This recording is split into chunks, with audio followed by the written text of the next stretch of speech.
even though Ayr turned in a good performance last week, they were unable to end the Rangers' unbeaten run at Somerset Park.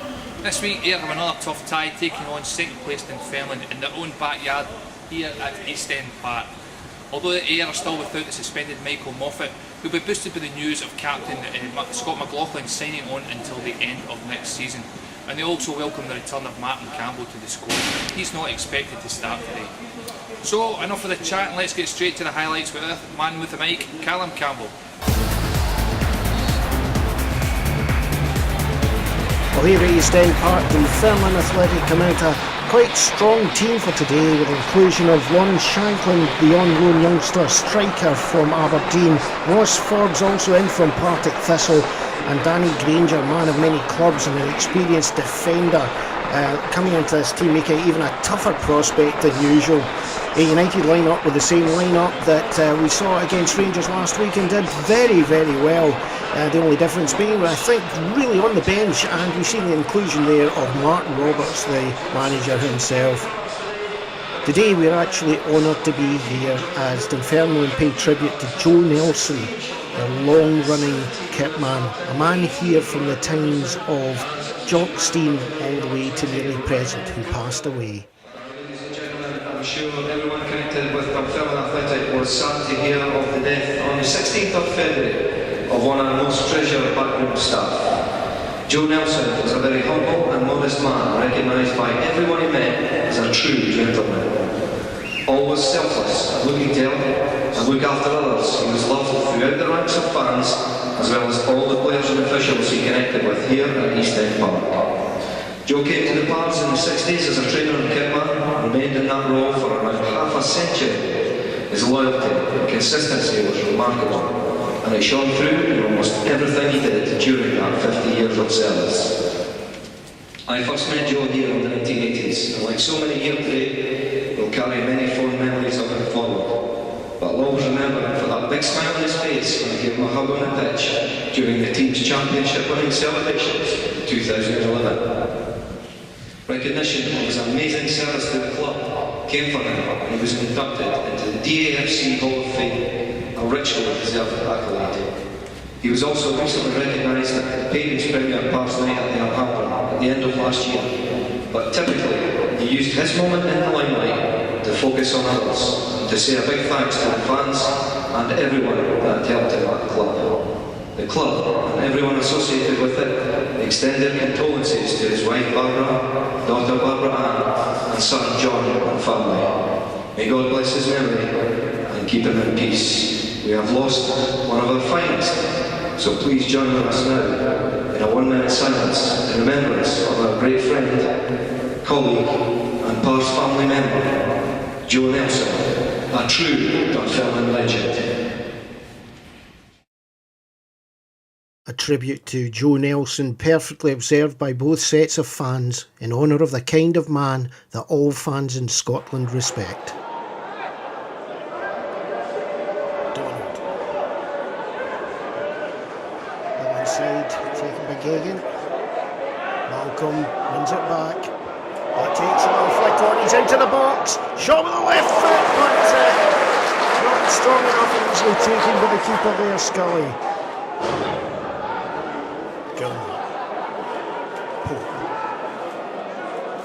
High ball there, nicely knocked on by Kevin Kyle. Forrest in the box, sliding tackle, just puts it past the post.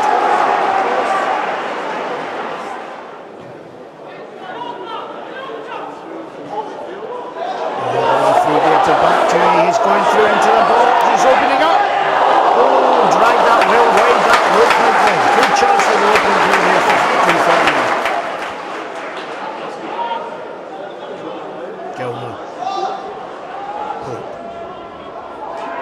Poor pass there by Pope, goes out for a throw in there. Quickly taken. Dunfermline again down the line. Back to you again, he's everywhere, this young chap. Do it easily. McLaughlin to Pope. Halfway line, oh, looked like a nudge in the back there. Kevin Kell goes down, but the play keeps going on. It's a goal! Oh, what a strike there from Forbes.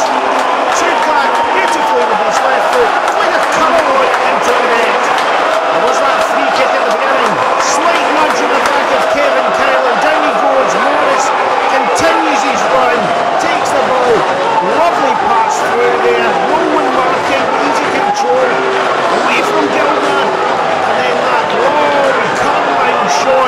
the back of the net. 1-0 Dunfermline. Granger. To the penalty area, well controlled. Back to he gets onto the ball again. He's strength and he's through again down that left hand side. Ball right across. Oh! Just flicked past the post there by Shanklin. That was so close. Mikey Donald plays it back. Oh, brilliant there. Straight up in mid-air by Hutton. Headed away to the halfway line by Lithgow. Granger. Headed away, Scotty McLaughlin. Again, it's picked up. Oh, free kick there, definitely, no question. Deep into the penalty box, taken away.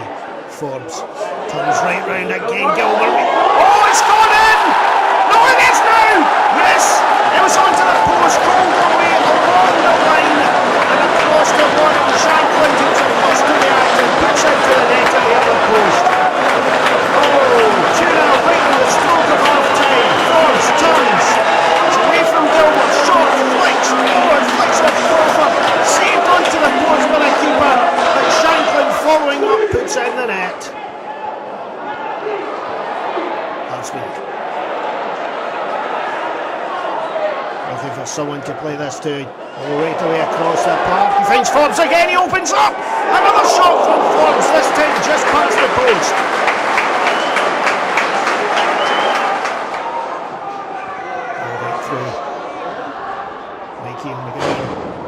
Again, blasted across the top. Looks like just Kevin Kyle went down again. Callum Morris with him. Oh, lovely control there. Forbes flicks it forward. Really Shanklin. One man in front of him. Forced wide by Scotty McLaughlin, but what a strike right across the front of the keeper into the far side. 3-0, 77 minutes gone. It's Dunfermline 3, Ayr United 0. Ayr United cuts open again, quick attack down the side of the park. And there he is, getting onto the ball. Shanklin, the unknown youngster from Aberdeen, turns inside, it's away from Scotty McLaughlin. Enough space to shape his body and turn the ball in. There it is, the final whistle. Dunfermline Athletic 3, Ayr United 0. Well, Jim, another defeat for Ayr United against your team. What have you got against us? Well, I think that it's funny we just said that, you know, the two cup ties were very close, but in the league we seem to have had the upper hand. We're a very difficult team when we're in full flow in our attacking sense. I know we gave them I think that day I've got to feel sorry. Ayr played well that day, funny enough, in the 5-1, and we just, everything we hit went in the top corner, so there's no lot you can do about the goals. Not that Ayr could have done a lot about the goals, but obviously it looks bad on paper, but we were just outstanding on the day, and as I say, Ayr looked a good team then, so I think the two goals down there, you know, one was a wonder goal for, was it Gilmore, and then a slack pass back for a young kid that they pounced on, and there's no doubt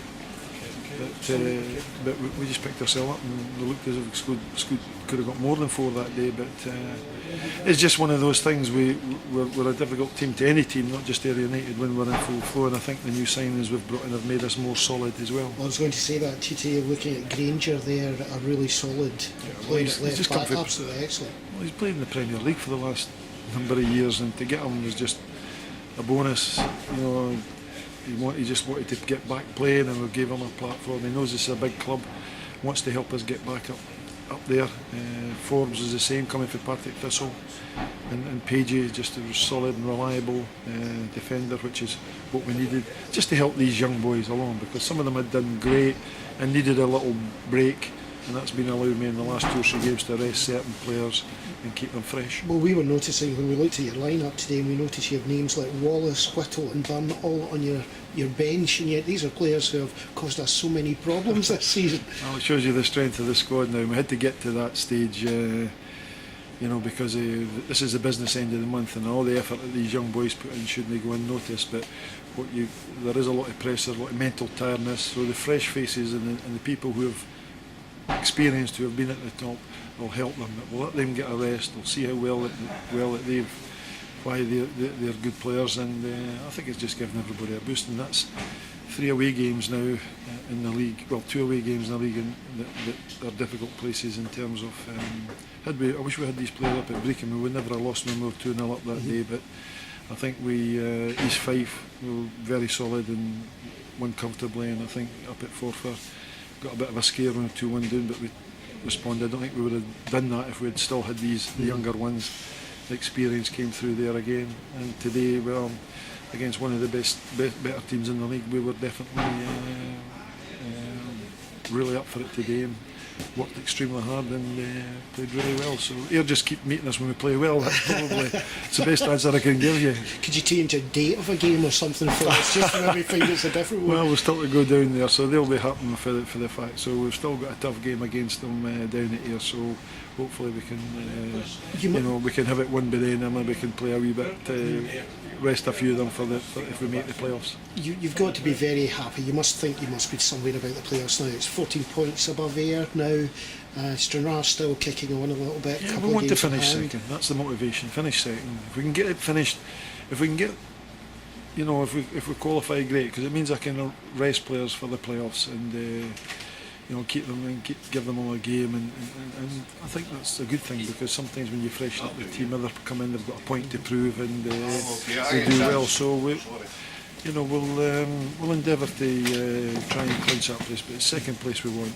You can't fear anyone for the playoffs, can you? No, Stranraer are going well this year. They've won a game today, so that'll be a big match next week. But if we've got to first and foremost deal with a team that's fighting for their lives down there at Arbroath, and they never make it easy. So if we put on the same performance we did today and get a result, we'll all look forward to next week, because I think if we go down to Stranraer and win, I think that would take a massive step to qualifying at least, and then we'll think about playing out for second after that. Mark, I just said to you must be raging after that performance today. It's quite a turn down after last week. Aye, well, to be fair, I don't think the first half performance was that bad. I think the second half performance we accepted defeat, which is difficult, because we were in there saying that if we went and got the next goal was a real chance, but we never done enough in the second half. And again, I don't think Dunfermline did either. The game was probably one for them. They felt that, and then they were always susceptible on the break, and they did. The goal was there at the end of that third goal, but I say we never done enough second half. It's disappointing considering how well we done last week. But first 5-10 minutes we've had 2 unbelievable chances, and again the game can change then if you take the chances there and then Dunfermline on the back foot. But it's done with. We need to we've got bigger fish to fry now. We need to go and beat the teams round about us, and that's the most important thing. Did you feel they lost a wee bit of discipline in the second half there as well? We got, was it 5 bookings? No, I think if you look at the referee's performance, it's not the best. I think for the first goal, Kevin Kell gets took out for Big Boy Morris, and they go through, and then Forbes goes and sticks one in. Again, that's a game-changing moment. Performance from the officials all day wasn't great, but that's my opinion. Sometimes you might get in trouble for some of the things you say, but I just don't. I think if they're not doing their job right, it's hard for us to get away with certain things, and they get punished today. The team didn't seem to have that vibrancy in front of goals that we've had in a couple of weeks there. They just didn't seem to make many chances after the first 5-10 minutes. Aye, we didn't we? Apart from that, was probably set pieces was where we looked the most dangerous. We're putting some great balls in there, but again, that's an area where I think we have to do better goals wise. We put great balls in there. We've got some big lads, but we don't seem to win enough goals. We've conceded 3 goals against a right good side, I think, at this level. Whoever beats Dunfermline in the playoffs this year will probably go up, so we've still to get ourselves into the playoffs, and that's going to be our target between now and May.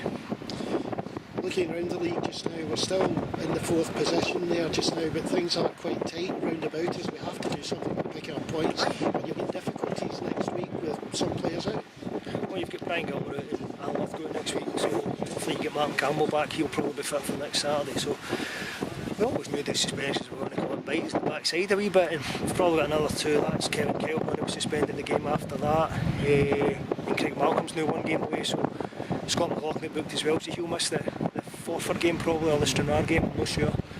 So we knew it was going to happen at some point. We just need to make sure that when the guys are out we get results. It's a chance for other people to come in and do well. Well, lacklustre, disappointing performance for Man United saw Dunfermline claim all 3 points with an easy 3-0 victory. However, results have went for Ayr and they have a chance to make amends in next week's away fixture to Airdrie. So, from me and the Ayr United media team, join us next week and have a good week till then.